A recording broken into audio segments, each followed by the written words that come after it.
What is going on, people of YouTube? My name's Kurtyoy, welcome back to another FPL video, and it's my season time. And in case you had noticed, or hadn't noticed, or in general, there were no uploads on the weekend, even though I said on my last video on Friday, you'll enjoy the videos I've got at the weekend. I just didn't have time to get them fully ready, was out on work to do on Friday, was working up until 5 on a Saturday, and in general just didn't have the energy to. I'd had a busy week at work, so alas, no videos came out. That pretty much ends the FPL Advanced series. As a matter, if you want to have more information on anything, go to my Twitter. I posted a video on there today. I've just been really busy, but I will keep the giveaways going. There'll be one on the 13th, then one on the 25th, so Christmas Day. Watch out, there'll be a giveaway on that, and also the 13th. But we're here. I'll try and get as many videos out as I can, but also the midweek game week has limited me to my time. So, my season, how did it go? How have I been doing? Well, I think I had a pretty good week. I got maybe a few things wrong in the preview. I think I got the defence-wise was completely wrong. I think there were odd results everywhere. But I feel like I got a few decent points, and my team did all right. My team actually, as a matter of fact, as we can see, got a decent total of 61 points, and that for me is important. And a big total. I was a big 15 above the average, which is always good.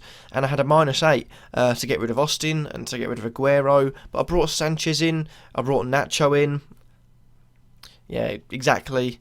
And I had Kane come in as well. So yeah, it wasn't too good. But Sigurdsson captaincy ahead of Hazard was a fantastic choice.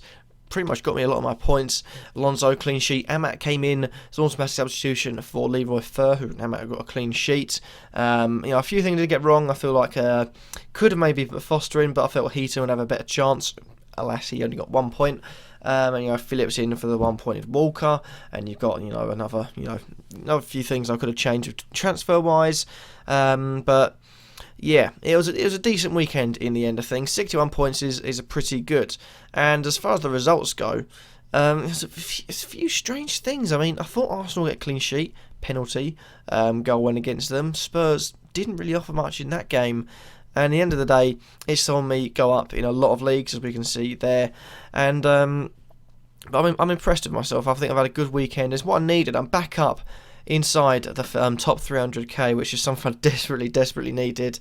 But we move on. And as far as transfers go, I'm not sure, because I'm tempted to take a -4, because if we look at Swansea's fixtures, just Leroy Fer, for example, they got a nice 5: West Brom, Middlesbrough, West Ham, Bournemouth and Crystal Palace.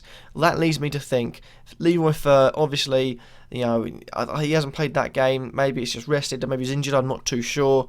But there's one player that's in a massive amount of form, and by any chance you might have heard his name a few times this weekend. It was Mr. Fernando Llorente. This guy's in a pretty good bit of form. You look at his 2 games, excluding Spurs, his last, he's played 25 minutes, got 2 goals and an assist, got 2 goals again at the weekend, and like I say, they are huge fixtures, because although West Brom can defend, Swansea are also a like-one team. I think West Brom will go out there to maybe score some goals, and we've found out that Swansea can concede goals, but can also score goals.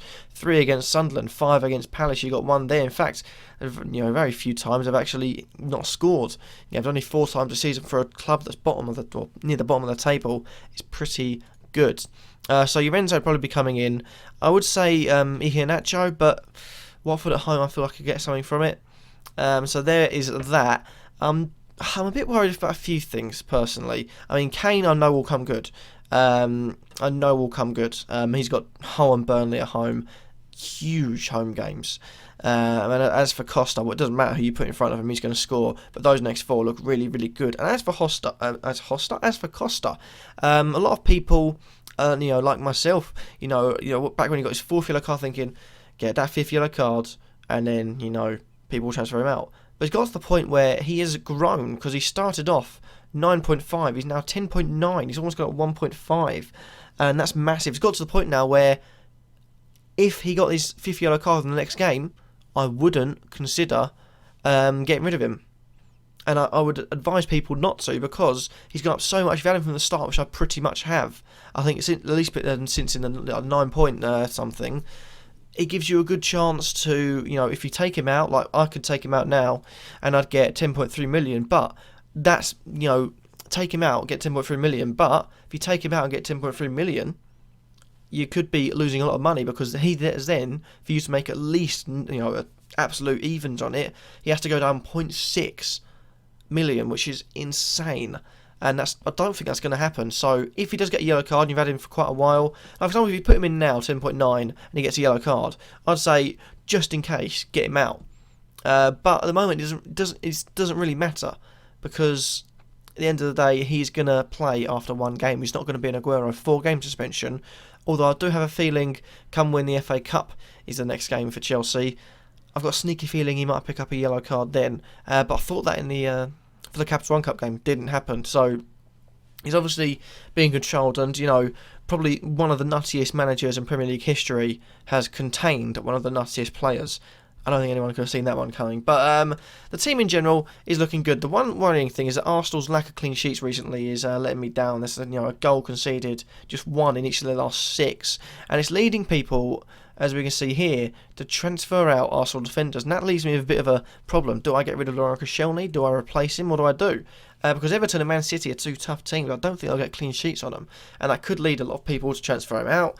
But the fixtures after that are to die for. That is, classic Arsenal. We're just going to pump out results. West Brom, Palace, Bournemouth, Swansea, Burnley and Hull. It's another dilemma I've got in my team. But in general, I'm happy with it. I do feel like there's a few things I'd like to change. Amat coming back into contention is really, really good. I did think after 5-0 against Tottenham, his time would be up, but he's come out clean sheet against an improving Sunderland team, it might be said. That's a good sign. As for their future, I feel like they could get a few clean sheets in there as well. So Amat, I think, is a decent little player to have. Value, 4.1 million is value. That really, really good price. For him. The 2 goalkeepers, looking at the next fixtures, we're looking at Burnley, where are they? I can't find them. Against West Ham. I feel like they will concede in that one. And West Brom, Swansea is an interesting one, but I probably have to go. In fact, I've got no West Ham players in there. I've got to risk them getting a clean sheet against West Ham or Burnley, but I'm not too sure. And as for Heaton, well, he's been a bit of himself. He's had people transfer him out in the last 2 game weeks. He could go down in price any minute now. Fortunately, even if he goes down in price, I won't lose any money. That being said, I've gone over a few of my dilemmas. The back 5 I'm really okay with. Peters now at the cheaper options. Peters, of course, not having the best game weeks, but 2 clean sheets in his last 3 is pretty good. And a decent, okay fixtures, but in general, I'll be putting 3 at the back, and if not, Amat will be coming at the back. Walker, nice 2 easy fixtures, definitely be playing him. As for Alonso, he's playing anyway. He's default in my team because Chelsea are Chelsea at the moment, and they're playing fantastic. But as for my team for next week, and I haven't actually looked at this at all, so I think I am going to bring him in. Everton scored twice against Watford, albeit a nil cause, but Arsenal just are not, they're not stopping conceding at the moment, so I don't see myself putting Koscielny in. Walker's got to play, Alonso's got to play, and I think Amat probably has to play as well. Southampton, Stoke could get a clean sheet, but again, I'm not sure. I think if Austin's back, it could change, but they played a really weird formation, actually, a really weird team in general, did Southampton. I think Austin didn't play, Buffal came in, I think they left Bertrand on the bench, they left Redmond on the bench, so it was a really interesting game. Obviously they won, so nothing too bad happened, but I have to admit, to counter that, I'm going to have to bring in Phillips in, but I don't know who for. That's the thing. I'll probably bring him in for Fur. I don't want to have 3 Swansea players, just in case West Brom do actually get a clean sheet, but that's pretty much where I'm going to have to go with it. I think I have to have Koscielny there. Probably, I think Southampton will probably score.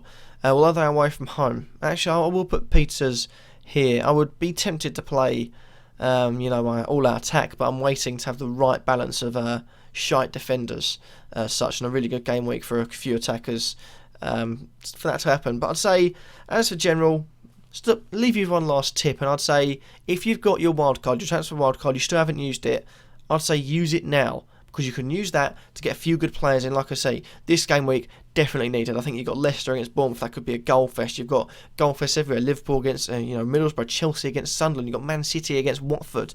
Man United, who look like they're improving at the weekend, facing a Crystal Palace side that just cannot stop conceding, cannot stop leaking goals. And Spurs against Hull, that could be 5 or 6 the way Hull are going. But Alas, I think we've run out of time.